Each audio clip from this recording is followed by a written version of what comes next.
L'information de la matinée, c'est cet énorme coup de fil à une vingtaine d'interpellations, 25 exactement à ce stade en région parisienne, à Marseille, à Lyon ou encore à Bordeaux. Dans le dossier des attaques de prison, depuis 15 jours, vous le savez, des centres ont été pris pour cible, des véhicules incendiés, des agents pénitentiaires intimidés jusqu'à chez eux. Bonjour à vous, merci de nous avoir rejoints sur France Info. Benjamin Cambouly, vous êtes le porte-parole alternatif de la CFDT Police pour nous éclairer donc sur ce coup de filet, un coup de filet et le résultat d'un très gros travail des services de l'État. On l'a rappelé, près de 200 enquêteurs, plus de 10 millions d'identifiants téléphoniques criblés et la police scientifique qui a aussi analysé plus de 260 scellés. On y a mis les moyens pour ce coup de filet. Bien sûr, c'était capital d'apporter une réponse à tous les faits qui ont été constatés, toutes ces tentatives d'intimidation contre l'État, contre les agents pénitentiaires eux-mêmes.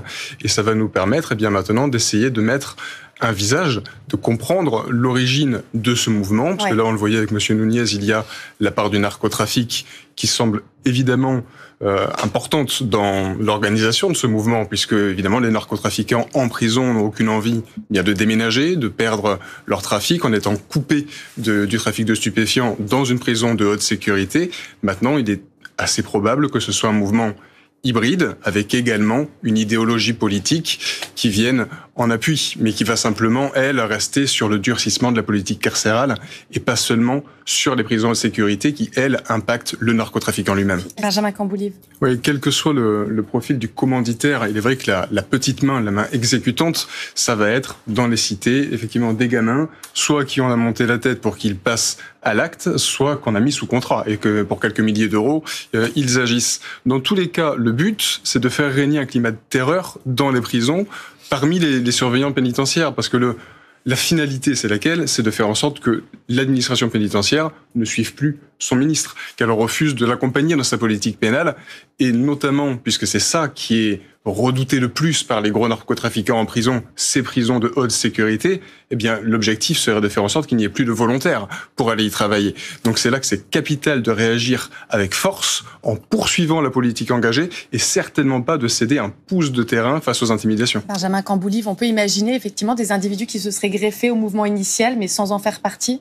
C'est-à-dire que, effectivement, des actions qui sont revendiquées, des actions qui sont siglées, des DPF, c'est de la communication, c'est de la politique. Donc c'est bien plus affilié à un mouvement radical d'extrême gauche qu'au narcotrafic. Néanmoins, le plus probable, c'est la porosité des milieux entre l'extrême gauche radicale et le narcotrafic. Mais il peut y avoir des liens, ils sont consommateurs et donc ils nourrissent certains contacts avec le milieu du stupéfiant, du narcotrafic. De toute façon, la convergence des revendications, c'est de contrer ce dont vous parliez, c'est cet axe répressif Bruno Retailleau, Gérald Darmanin, intérieur justice, qui est quelque chose de nouveau, qui ne s'est jamais vu, qui fonctionne, qui donne des résultats, donc qui inquiète. Et forcément, il y a une réaction. C'est pour ça que face à cela, il faut tout simplement continuer la politique engagée, notamment au niveau de la justice, avec une intensification de l'action de la politique carcérale, continuer d'augmenter notre parc pénitentiaire. On est à 130% de densité carcérale, alors qu'on a un taux d'incarcération qui est inférieur à celui de la moyenne européenne. Donc notre souci, c'est pas qu'on incarcère trop, c'est qu'on construit pas assez de prisons. Ça, c'est un truc qui est mathématique. Après, il faut continuer également ce que représente tout ce projet et contre lequel ils se battent, ce sont les prisons haute sécurité. Ça vient marquer ce que l'on doit faire. C'est un exemple, la prison haute sécurité. C'est un modèle à généraliser et ça pointe les lacunes sur les autres établissements pénitentiaires en France. C'est dans toutes les prisons de France qu'on a besoin de murs qui soient plus hauts, qu'on a besoin de filets anti-projection qui soient neufs, qu'on a besoin de brouilleurs de téléphone, qu'on a besoin de surveillants pénitentiaires, qu'on a besoin de sécurisation des espaces extérieurs des prisons. Ça nous montre que ce qui est fait actuellement et qui inquiète, on doit le faire partout.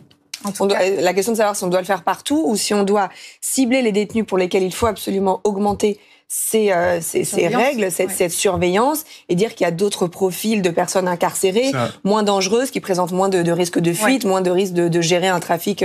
Vous n'avez pas en prison que des personnes incarcérées pour du trafic de drogue. Il faut à la fois sécuriser de façon efficace tous les établissements pénitentiaires, comme on le voit là avec le mouvement des DPF, où ils peuvent être atteints directement, les surveillants, et parallèlement à cela, c'est ce qu'on appelle la classification des établissements pénitentiaires. Donc en effet, c'est nécessaire pour les narcotrafiquants, c'est une évidence, mais ça l'est aussi pour le terrorisme, ça l'est aussi pour les mineurs où on n'est pas réellement dans des conditions d'étanchéité totale d'un secteur à un autre, avec les quartiers pour mineurs dans les établissements pénitentiaires, ils côtoient encore les majeurs, donc il faut travailler là-dessus, et les détenus qui ont des troubles psychiatriques qui les rendent dangereux, ou les surveillants pénitentiaires ne sont pas formés pour les encadrer, et sont donc sujets à des risques. Il y a 4000 agressions par an de surveillants pénitentiaires, ils ne sont pas dans des conditions saines d'exercice de leur fonction. Benjamin Camboulive.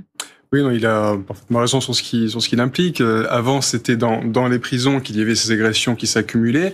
Maintenant, sur l'extérieur des prisons, comme vous le disiez, avec la problématique des extractions, pour les auditions avec les juges d'instruction, pour Monsieur Amra, ça fait des années qu'on demande à ce que ça se fasse en visio, pour gagner du temps, gagner en effectif et gagner surtout en sécurité.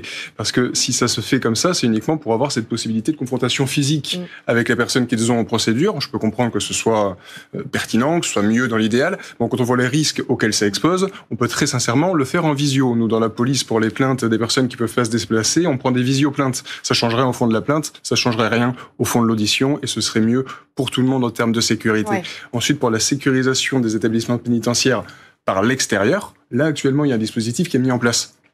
Parce qu'on est dans un cas d'espèce très particulier, très intense, qui demande une réponse sécuritaire immédiate avec la police, avec la gendarmerie. Sur le long terme, ce qu'il faut, c'est arrêter de construire les prisons dans les zones urbanisées. C'est les mettre à l'extérieur, et ça rejoint la problématique des extractions, parce que la raison pour laquelle les prisons sont dans les villes, c'est pour qu'elles ne soient pas trop loin des tribunaux de grande instance, de façon à ce qu'on puisse faire les auditions avec des extractions qui ne soient pas trop longues, trop coûteuses. Donc si on arrive à les mettre à l'extérieur des zones urbanisées, on pourra les sécuriser par un périmètre extérieur, c'est-à-dire une zone de vide autour de la prison. Une zone tampon, en fait. Exactement, et on n'aura pas à se demander comment est-ce qu'on trouve les effectifs pour le faire, parce que la police nationale ne peut pas le faire, et des agents pénitentiaires ne peuvent pas non plus être en point fixe autour de leur prison H24.